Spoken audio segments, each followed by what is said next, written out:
Welcome to RPG Maker News. I'm your host, Salik, and in today's news we have a character art of a girl in a patient or prisoner clothing by Sasatoya, a Japanese game where you take a glimpse into the lives of people who live on the Moonlight Road, a place where inhuman entities end up drifting to. Some cute cafe drink icons and images by Unlucky Cloverfield. 10 unique RPG sword icons and sprites by Nexus. Next, we have 2 music packs, a variety of experimental songs by Bravo, and 20 electronic tracks by Munchkin Music. Next, we have some plugins.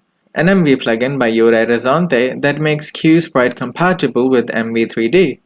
An MV and MC plugin by Phoenix Kagades that allows us to easily add a multiplayer component to our games, and an MZ plugin by Invictor that sorts items by newest obtained. And lastly, a tutorial by Heroes Legend Studios on getting started with using simple scripts in RPG Maker MZ. That is all for today. Go back to game making now.